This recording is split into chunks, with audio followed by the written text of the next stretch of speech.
sala. E recentemente o São Paulo emprestou Nahuel Ferrarese para o Botafogo por empréstimo até o final deste ano, com o passe fixado em 6 milhões de euros. Ao todo, a negociação pode render aos cofres do tricolor quase 45 milhões de reais.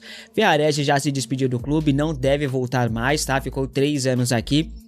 Inclusive, custou muito caro pro São Paulo, tá? 23 milhões de reais no zagueiro reserva do reserva, eu achei um absurdo na época e continuo achando. Mas São Paulo pode recuperar esse, entre aspas, recuperar esse valor, porque o que já gastou de salário também com o Ferrarese, meu Deus, hein? Bom, a diretoria São Paulina monitora o mercado em busca de uma reposição, tá? Mas até o momento não tem nada avançado com ninguém. O São Paulo então prepara a promoção de Isaac, joia das categorias de base de Cotia. Dizem até que a saída do Ferrarese já foi pensando em abrir espaço para o Isaac. Contudo, ele não vai ser promovido ao elenco profissional enquanto não resolver a questão contratual. Para quem não sabe, o Isaac tem contrato com o São Paulo até o final do ano que vem e já desperta interesse de vários clubes, e tem uma multa rescisória para clubes nacionais, se eu não tiver enganado, de 20 milhões de reais apenas. É um valor muito baixo. Já teve o Cruzeiro de olho no jogador, outros clubes brasileiros também sondando o atleta, tá, rapaziada? O São Paulo está tentando a renovação de contrato com o jogador. Não tem nada avançado até este momento, mas existe um grande otimismo por um acordo com o atleta. O clube do Morumbi irá propor ali uma oferta de renovação com duração do novo contrato até 2030. Além disso, vai aumentar o valor da multa rescisória para clubes nacionais, chegando aí a quase 100 milhões de reais. Isaac é visto como uma grande promessa para o futuro da zaga tricolor. Strasbourg da França, Shakhtar Donetsk da Ucrânia demonstraram interesse na contratação do jovem jogador. O Mônaco da França também fez uma sondagem, mas inicialmente a ideia do Mônaco é levar o Isaac aí para o Cercle Bruges da Bélgica, tá? Isso acontece pois os dois clubes pertencem aí ao mesmo dono, tá? Isaac negocia a renovação contratual e só será promovido ao elenco profissional, repito, quando assinar o novo vínculo, fechou? Ele tem 19 anos de idade apenas, é um jogador aí que de fato tem muito potencial, e o São Paulo, se souber lapidar esse jogador e não forçar a venda imediata, vai ter um grande zagueiro para os próximos anos, viu? Bom, e falando ainda em Made in Cotia, a chegada de Roger Machado já aconteceu, bora apoiar o treinador, tá? Mas com a troca no comando, tem gente aí que colocou um alvo em sua própria testa. Trata-se do Lucas Moura e também dos diretores Rafinha, Rui Costa e do presidente Arry Macis. Mas falando só sobre jogadores, o Lucas Moura hoje é o principal alvo, tá, rapaziada? O atacante parece não gostar do Hernan Crespo, antigo treinador, e o Arnaldo Ribeiro, jornalista São Paulino, fez uma bela análise em relação a isso. Eu gostaria muito que você ouvisse. É um minutinho só, é rapidinho, fica até o final aí, veja. Passar a bola para os outros, eu só queria completar um pouco em relação ao Lucas Moura. O Renan me respondeu um negócio, eu fiquei pensando, né, qual que é a questão da exposição dos jogadores aos jogadores num sincericídio, né, nas entrevistas. Na minha versão, na minha interpretação, e acho que muitos torcedores têm a mesma, pelo que eu senti, o Lucas se expôs muito mais o Crespo do que o contrário. O Lucas, na entrevista exclusiva para o André Hernan, do nada, disse que não conversava com o treinador, né? O Lucas, depois de ter feito o gol da classificação contra o Bragantino, todo mundo comemorando, chegou lá, que jogada ensaiada, né? A gente inventou na hora, né? O Lucas jamais fez um gesto em direção ao treinador, jamais. E o Lucas é o grande perdedor dessa história, porque o Alisson já tá fora. O Lucas Moura passa a ser visto agora de um outro jeito pelo torcedor de São Paulo. Principalmente porque não tá jogando porra nenhuma. De fato, o Lucas foi um dos poucos atletas que não postaram nada depois da saída do Crespo, nada de despedida, né? Ficou quietinho na dele. Em nenhum momento ele saiu em defesa do treinador no São Paulo, em momentos difíceis, né? Inclusive ele saiu em defesa do Alisson, o Alisson que foi no citeiro rival, tá ligado? O Lucas é meio maluco também, né? Nessa temporada, o Lucas Moura fez 13 jogos, agora 14 com o jogo contra a Chapecoense, mas eu não sei se ele marcou gol ou não, tô gravando antes do vídeo, então até o momento 3 gols marcados, jogou várias partidas como titular na temporada. O Crespo gostava do Lucas Moura, tinha ali como um jogador de confiança de fato no time titular, tá? Mas parece que isso não era recíproco, infelizmente, né? Agora com o Roger Machado, o Lucas terá que se desdobrar em campo, cara. O Lucas vai ter que fazer chover nos jogos, porque ele, tudo bem que o Lucas não foi o principal responsável pela demissão do Crespo, mas é um fato que o Lucas foi um dos motivos pelo qual fez a diretoria demitir o treinador.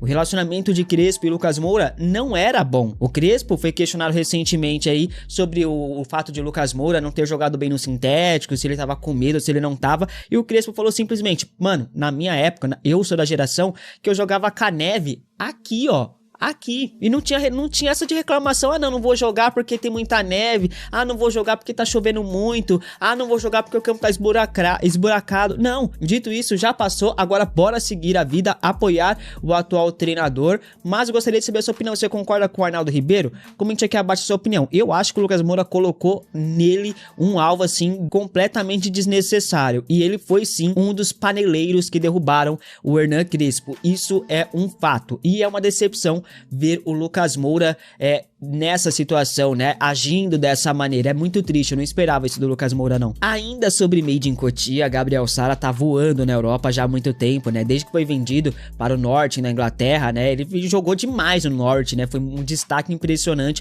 Hoje no Galatasaray está deitando essa semana, né, ele só faltou chover na Champions League, e de acordo com informações, o Gabriel Sara está na pré-lista da seleção brasileira para os próximos amistosos. Já pensou o nosso querido astronauta convocado pra seleção aí pra Copa do Mundo? Cara, seria surreal mesmo, viu, cara? Mas ele merece, viu? Tá jogando muito.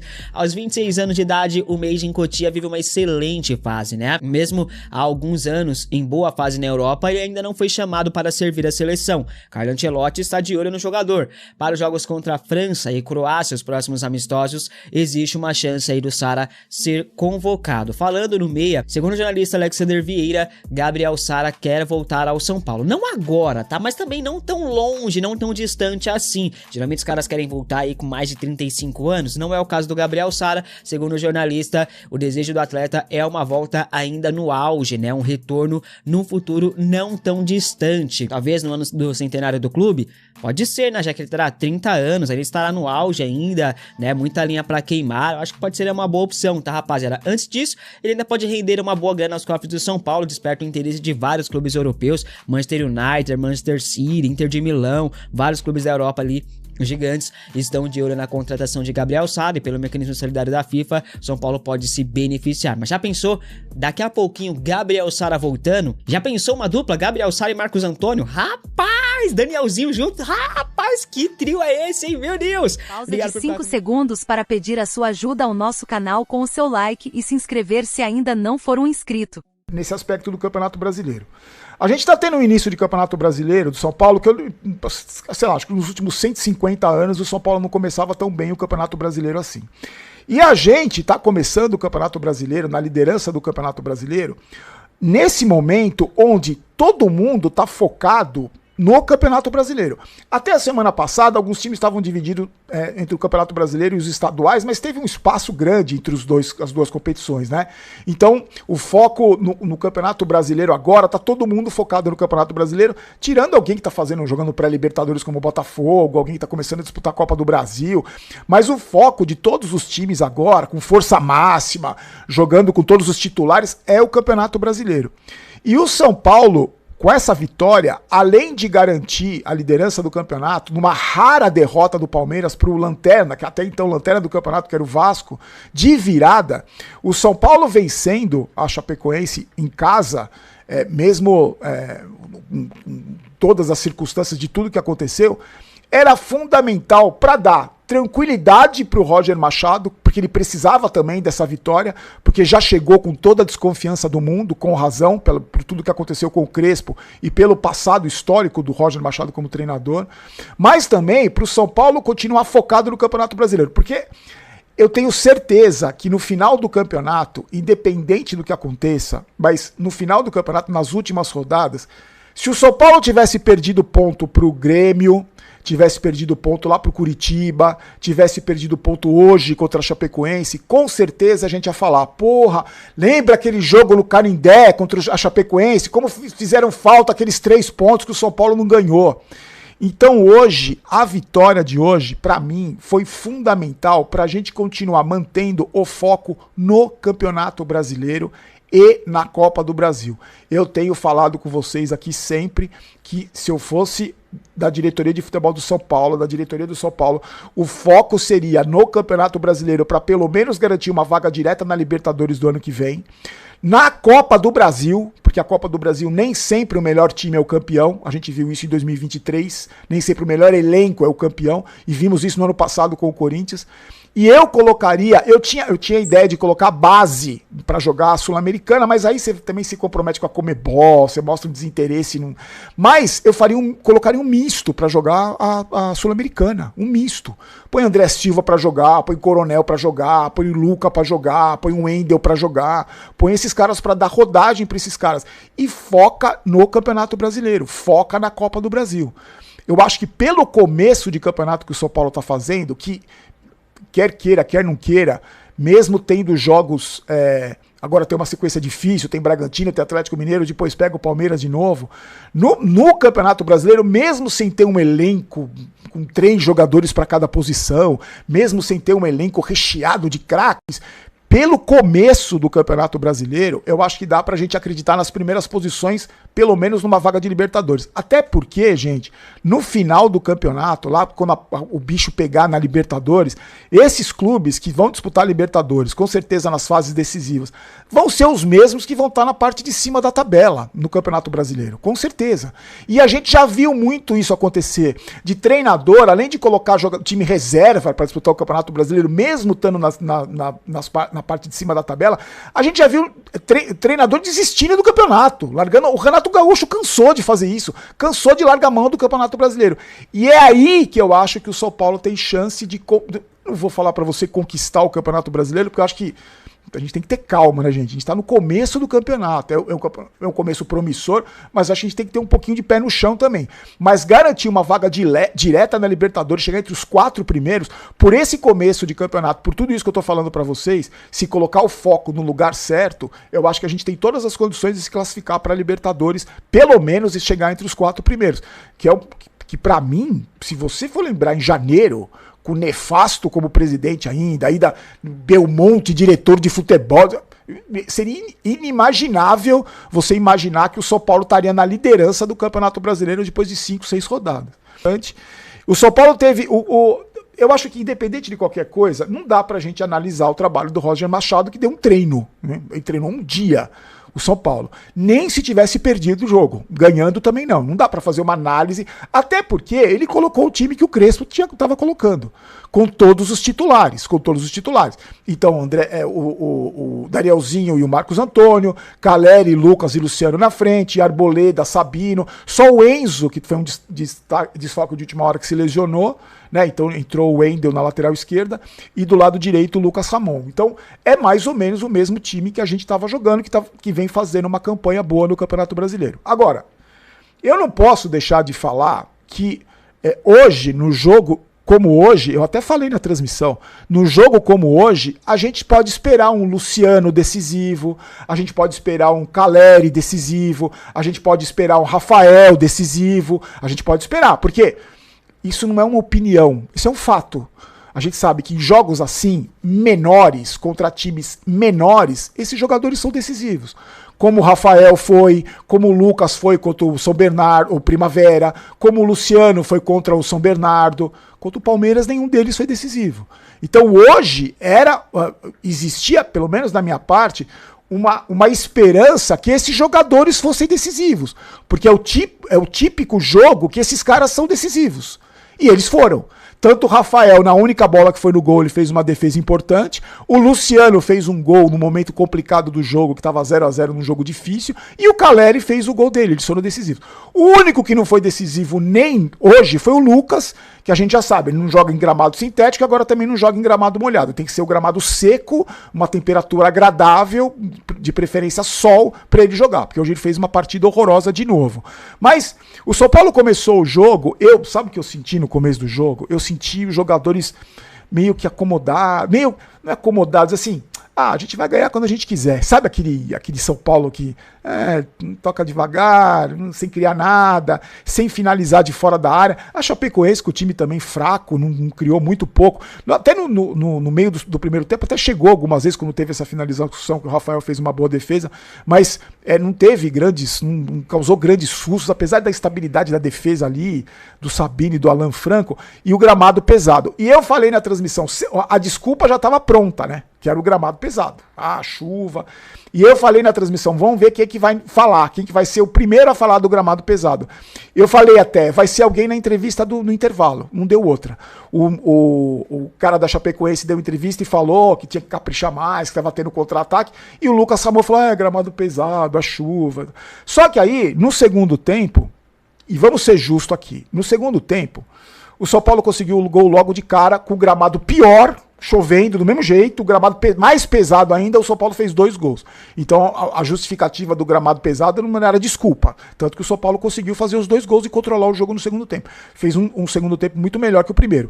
E aí entra um fator que o Roger Machado é muito criticado, porque nos clubes por onde ele passou, quem analisou o trabalho do Roger Machado sempre foi unânime em dizer o seguinte, que ele tem uma péssima visão de jogo e ele não consegue encontrar soluções para o time quando o time faz um primeiro tempo ruim.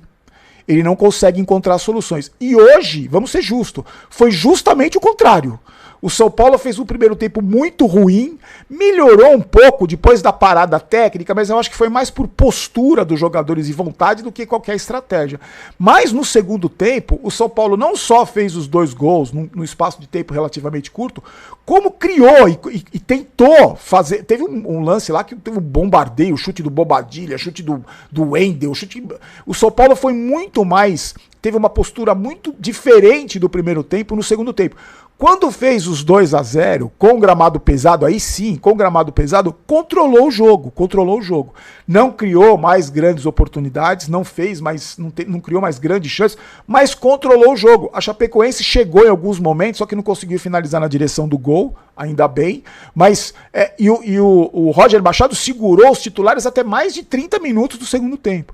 E aí ele fez as substituições que eu acho que foram necessárias para poupar esses jogadores, o Luciano, o próprio Lucas, ele poupou esses jogadores e colocou os caras que continuaram controlando o jogo. Gabriel e o Roger Machado. O Roger Machado, cara, ele manteve aí o time do Crespo, então não dá pra ter uma avaliação do trabalho dele. Evidentemente, o cara treinou o time na terça, na quarta e na quinta teve jogo. Foi 2 treinos antes do jogo. E ele manteve o que o Crespo estava fazendo, então não dá pra ter uma avaliação em relação ao Roger Machado. Claro que ao longo do tempo, né, que ele vai implementar o estilo de jogo dele, fazer as mudanças que ele acha que tem que fazer, aí a gente vai poder falar mais sobre o trabalho do Roger Machado. O cara acabou de chegar, né? Acabou de chegar. Aí, porém, tem um mérito que eu quero dar pra ele aqui. Quero dar um mérito pra ele que é o seguinte. Já vi muito técnico chegar em um time, né, e bagunçar tudo de bom que foi feito pelo técnico anterior. Aí o cara chega lá, agora eu tô aqui, vou implementar o meu jogo, fazer as minhas mudanças, é isso. O cara não tá preocupado com o time. O Roger Machado manteve o time que estava funcionando, que estava jogando bem. Até porque o Roger Machado não chegou no time que estava com terra arrasada. Muito pelo contrário, né?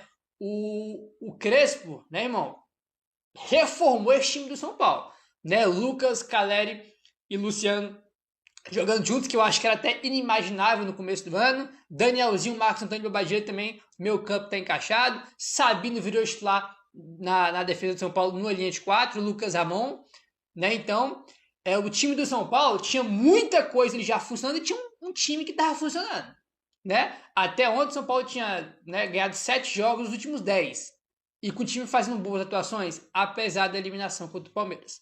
Então, se ele chega e faz uma salada no time, mexe em tudo, não, agora eu, do meu jeito aqui, seria bem burro da parte dele. Só que ele não fez, ele foi lá, manteve o que estava dando certo, e isso é um mérito, tá? Isso aqui é um elogio pro Roger Machado. É um mérito de manter, cara, isso aqui tá funcionando, isso aqui tá dando certo, isso aqui tá encaixadinho, não posso mexer, então é isso. Isso é um mérito, parabéns pro Roger Machado por ter sido inteligente e manteve o que tá sendo feito, né? Isso é um mérito, tá? Tô elogiando aqui o Roger Machado, né? Falando em Roger Machado, vamos embora para a primeira coletiva aí do Roger Machado como técnico do São Paulo, né? Até meio estranho porque a primeira, né, teve essa mudança toda aí maluca que a gente não esperava. E vamos lá para a primeira entrevista coletiva do Roger Machado. Primeira entrevista coletiva pós-jogo, né? Porque teve a de apresentação, mas a de pós-jogo, essa é a primeira. Tá bom, vamos lá, o primeiro trechinho aqui dele sobre a partida. Abre aspas.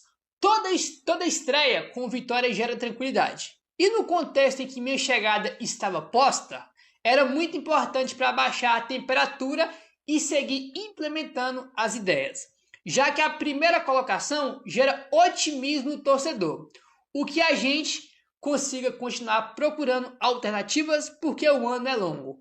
Essa temporada está dividida em 2 momentos e precisamos nos planejar muito bem. Foi muito importante mesmo essa vitória, fecha aspas, para o Roger Machado, né?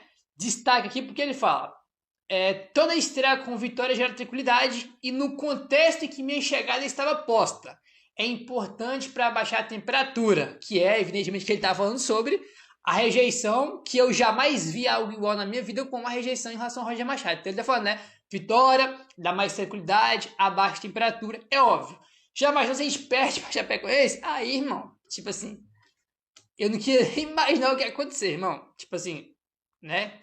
Graças a Deus que venceu, deu tudo certo aí, porque se o Roger Machado chega, no contexto chegou e perde, meu amigo, ainda bem que o time fez um ótimo segundo tempo e conseguiu vencer, que é o mais importante, né? O que também deixou o Roger Machado empolgado na sua estreia foi a atuação do trio de meio-campistas formado por Bobadilla, Marcos Antônio e Danielzinho. Ele falou o seguinte, abre aspas: são o coração do time. Como não tenho um meia de ligação para esse modelo, eu preciso de jogadores que tenham capacidade física e de terem desgaste no jogo, além também de ter capacidade técnica para poder articular como meias.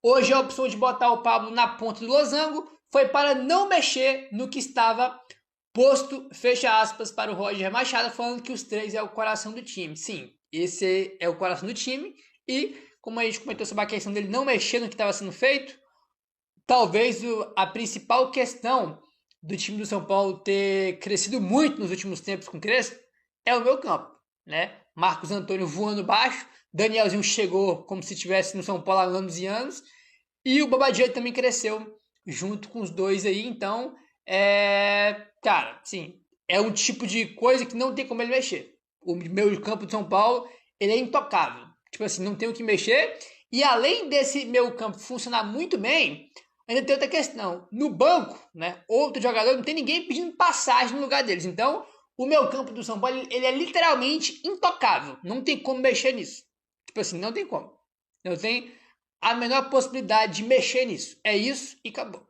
Além do que eles entregam, do que estão jogando, de ser o coração do time, como o Roger falou, além disso, no banco não tem ninguém pedindo passagem, muito pelo contrário, né? Muito pelo contrário aí, entendeu? Agora o Roger Machado quer aproveitar os próximos treinamentos do São Paulo para encontrar opções para a sequência de jogos.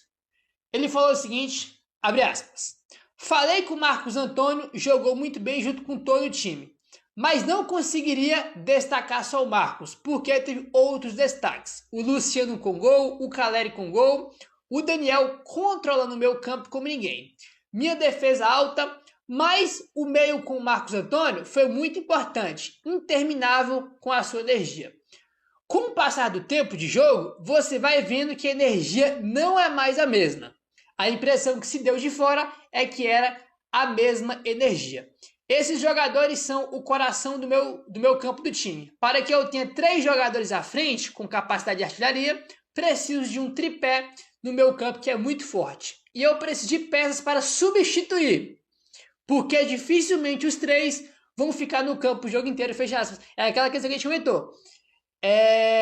Não tem opções no banco para eles. O jogador mais próximo que tem dos 3 do meu campo de São Paulo era aquela coisa que foi pro Fluminense. Quando ele fala mais o nome daquele rapaz, né, depois daquela palhaçada que ele fez, né, lá no Instagram. Aquele cara, ele era o mais próximo das características dos meio-campistas de São Paulo.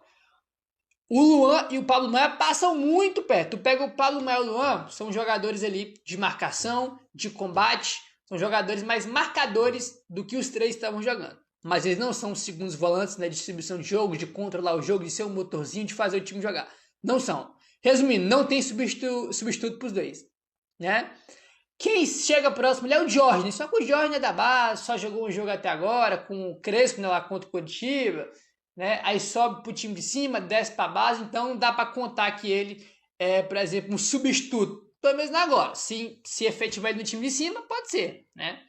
Mas ele não é ainda porque o São Paulo joga, ele tá na base, né? Então tá tendo essa troca aí, né, de time de cima com a base aí. Então não dá pra falar que ele é o substituto, porque a grande maioria dos jogos ele não vai nem pro banco. Então não dá pra falar que ele é um substituto aí pra esse meu campo. Pode ser, mas a gente espera que seja porque é um jogador bastante talentoso aí, né? E a gente comentou aí que o Roger Machado manteve a escalação do São Paulo que vinha jogando com Crespo, só que só não foi a escalação 100% que vinha jogando porque o Enzo Dias não estava disponível, né?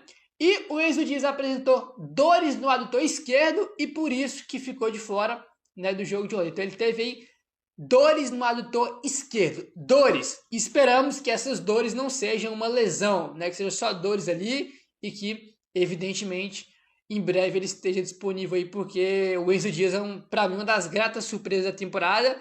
Ele não terminou a temporada jogando ano passado porque ele fez uma cirurgia na Argentina. Teve até polêmica, né? Porque ele foi fazer a cirurgia na Argentina e não no São Paulo.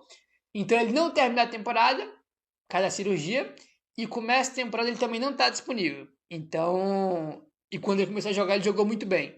E, então, né, é claro que a gente nunca torce pro cara ficar muito tempo fora, mas se ficar algum tempo fora, ou mais algum jogo fora, o Wendel deve ter uma sequência aí. É torcer para ser só dores e que não seja uma lesão. Gustavo Zabarelli é um dos destaques da equipe sub-17 do São Paulo. O meia de 17 anos já despertou o interesse de gigantes europeus como Porto, Barcelona, Inter de Milão e Milan, que monitoram a situação do atleta. E agora o jovem passou também a ser sondado pela Federação da Itália.